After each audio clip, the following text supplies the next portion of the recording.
Hi friends, welcome to me Konaseema రుచులు. ఈరోజు మన వీడియోలో కొన్ని జీవిత సత్యాల గురించి తెలుసుకుందాం. మౌనం కంటే మాటలు ఎక్కువ పనిచేస్తాయి అనుకున్నప్పుడు మాత్రమే మాట్లాడు. నీకు చదవడం తెలిస్తే ప్రతి మనిషి ఒక పుస్తకమే. అబద్ధము దర్జాగా బ్రతికి ఏదో ఒక రోజు చస్తుంది. నిజం రోజు చస్తూ ఏదో ఒక రోజు బ్రతికి భవిష్యత్తుకి చరిత్రగా మారి నిత్యం బ్రతుకుతుంది. దేనికైతే భయపడి నువ్వు వెనకడుగు వేస్తావో అదే మళ్ళీ మళ్ళీ నిన్ను వెంటాడుతుంది. ఒక్కసారి ఎదురు వెళ్ళి చూడు, ఆ భయమే నీకు భయపడుతుంది.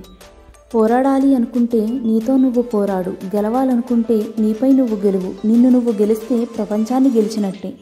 నీతో అవసరం ఉందంటే నిన్ను ప్రశంసిస్తూ, నీతో అవసరం లేదంటే నిన్ను విమర్శిస్తూ ఉండే మనుషులను నీ జీవితంలో ఎప్పటికీ నమ్మకు. మనసులో ఎంతో మాలిన్యం ఉన్నప్పుడు శరీరాన్ని శుభ్రంగా ఉంచుకుంటే ఏం లాభం? చేపలు రాత్రింబవళ్ళు నీళ్ళలోనే ఉన్నా వాటి వాసన పోదు కదా. వెనుక జనం ఉన్నారని ఎగిరి పడకు.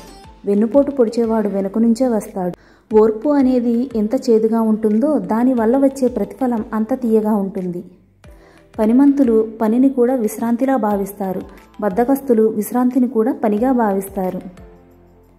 యుద్ధం తప్పదంటే అరచేయి కూడా ఆయుధమవుతుంది. వద్దనుకుంటే గొడ్డలు కూడా కట్టెలు కొట్టుకుంటుంది. నీ సంకల్ప బలం ఒక్కటే నిజం, మిగిలినదంతా అబద్ధం. దారిలో అడ్డు వస్తే ఆపాల్సింది ప్రయాణం కాదు, నడిచే పద్ధతి. చేసే పనిలో అడ్డంకులు వస్తే ఆపాల్సింది పని కాదు, ప్రయత్నించే విధానం. ఎవరూ చూడలేదని తప్పు చేయకూడదు, అందరూ చూస్తారని అప్పు చేయకూడదు. జీవితంలో రెండూ పెద్ద ముప్పు నీకు.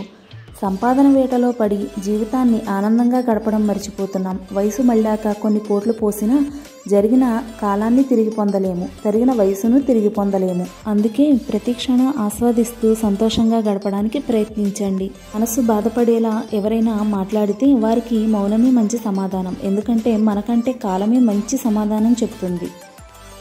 అందరిలో మంచి చూడటం నీ బలహీనత అయితే ఈ ప్రపంచంలో నీ అంత బలమైన వారు వేరొకరు లేరు.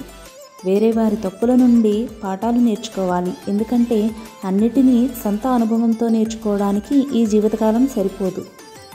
నన్ను నేను నమ్ముకున్న ప్రతిసారి విజయం నన్నే వరించేది. ఒకరిపై ఆధారపడిన ప్రతిసారి నన్ను నేను నిందించుకోవలసి వచ్చేది. చివరికి నాకు అర్థమైంది, స్వశక్తికి మించిన ఆస్తి లేదని. క్షమించటం వల్ల గతం మారకపోవచ్చు, కానీ భవిష్యత్తు తప్పక అనుకూలంగా మారుతుంది. Please do subscribe to me Konaseema రుచులు.